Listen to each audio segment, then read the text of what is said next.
आप सभी को नमस्कार। मैं घनश्याम सैनी, सहायक आचार्य समाजशास्त्र, श्री कल्याण राजकीय कन्या महाविद्यालय सीकर, BA पाठ द्वितीय वर्ष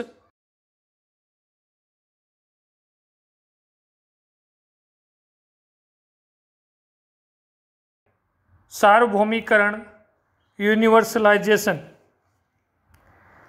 मैक्यूमेरिट कहते हैं, जब लघु परंपरा के तत्व, देवी देवता, प्रथाएं, संस्कार ऊपर की ओर बढ़ते हैं, अर्थात उनके फैलाव का क्षेत्र विस्तृत हो जाता है, जब वे वृहद परंपरा के स्तर तक पहुंच जाते हैं और उनका मूल स्वरूप परिवर्तित हो जाता है, तो इस प्रक्रिया को सार्वभौमिकरण कहते हैं।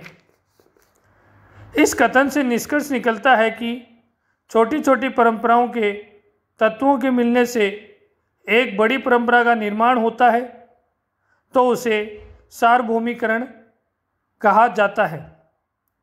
जब स्थानीय लघु परंपराओं को मिलने से एक बड़ी परंपरा का निर्माण होता है और उनका विवेचन धर्म ग्रंथों में कर लिया जाता है, तो संस्कृति प्रसार की ये प्रक्रिया सार्वभौमिकरण कहलाती है। आगे हम बात करते हैं सार्वभौमिकरण की विशेषताएं। नंबर 1, सार्वभौमिकरण की प्रक्रिया का विकास लघु और वृहद परंपराओं के पारस्परिक संबंधों से होता है। 2, सार्वभौमिकरण में लघु परंपराओं का अस्तित्व समाप्त नहीं होता, बल्कि अपने अस्तित्व को बनाए रखते हुए वे नवीन वृहद परंपराओं का निर्माण करती हैं। 3, पवित्रता की दृष्टि से लघु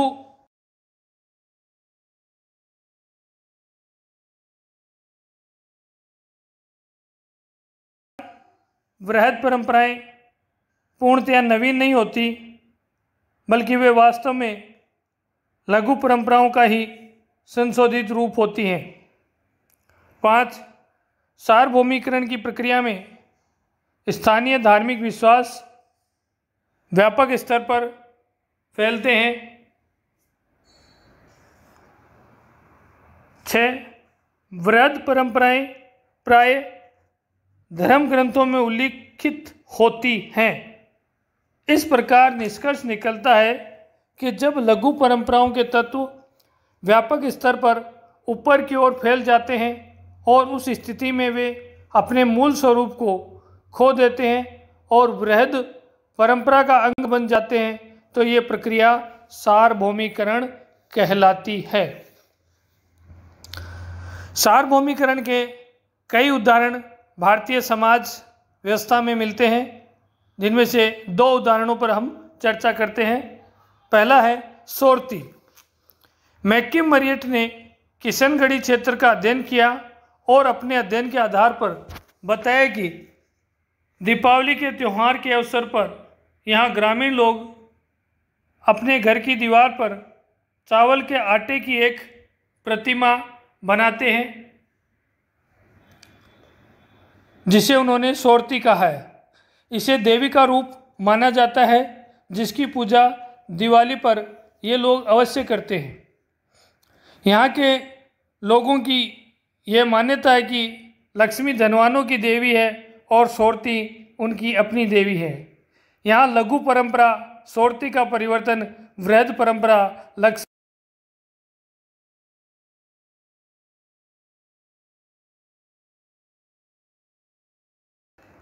दूसरा उदाहरण है सलूनो। मैक्यूमेरिट ने सलूनो के त्यौहार का वर्णन सार्वभौमिकरण की प्रक्रिया के रूप में किया है।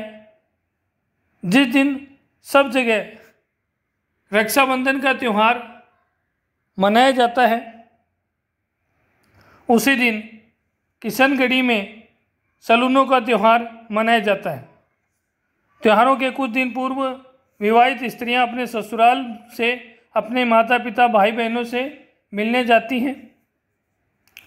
और सलूनों के दिन उनके पति उन्हें ससुराल से लेने के लिए जाते हैं। रक्षाबंधन का त्यौहार भी इसी दिन मनाया जाता है। मैक्किम मेरिट ने बताया कि किशनगढ़ी में सलूनों और रक्षाबंधन दोनों साथ साथ मनाए जाते हैं। यही सार्वभौमिकरण की प्रक्रिया है।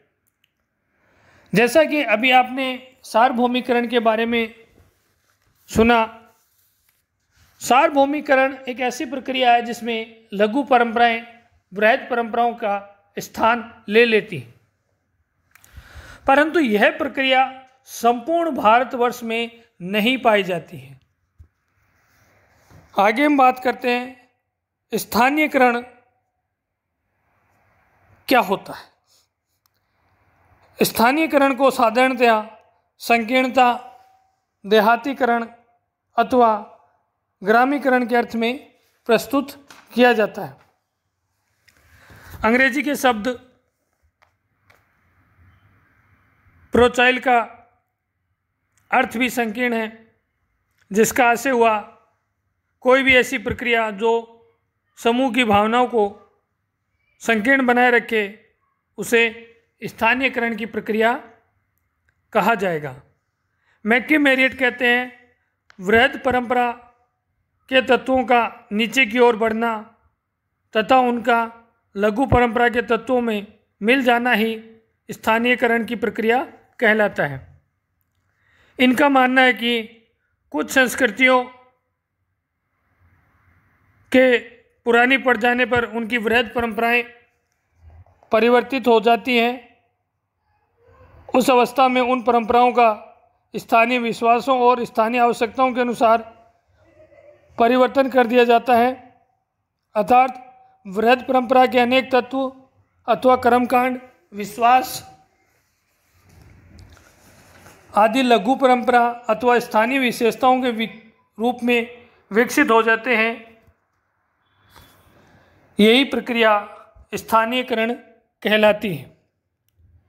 स्थानीयकरण की विशेषताएं: एक, स्थानीयकरण एक ऐसी परंपरा है जिसके द्वारा किसी समाज की वृहद परंपराओं के अंदर एक स्थान विशेष के विश्वासों और कर्मकांडों का समावेश होने लगता है। स्थानीयकरण की प्रक्रिया में वृद्धि और विवेक को महत्व नहीं दिया जाता है। नंबर 3, स्थानीयकरण की प्रक्रिया द्वारा वृहद परंपराओं का मूल स्वरूप परिवर्तित करके उसे एक नवीन स्वरूप प्रदान कर दिया जाता है।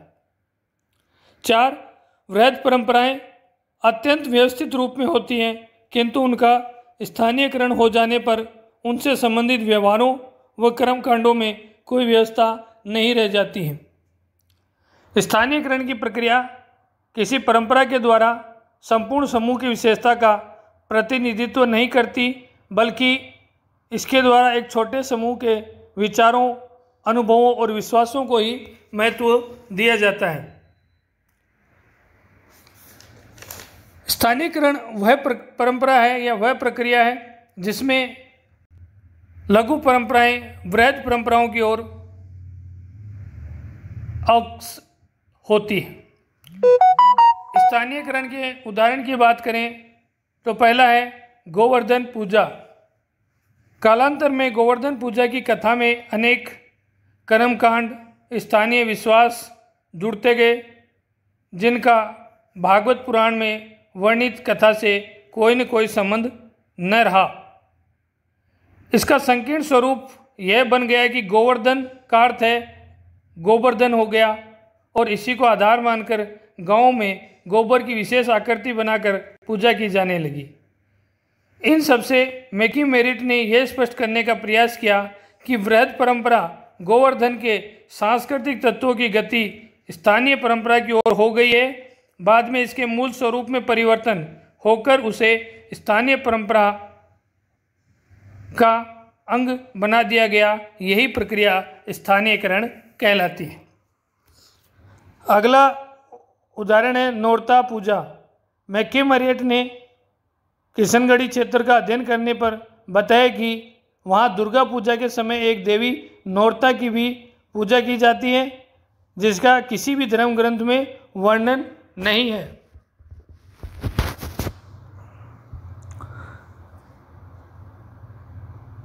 स्त्रियां 9 दिनों तक प्रातः सायं इस देवी की पूजा करती हैं। किशनगढ़ी का यह नौरतों का त्यौहार नव दुर्गा पूजा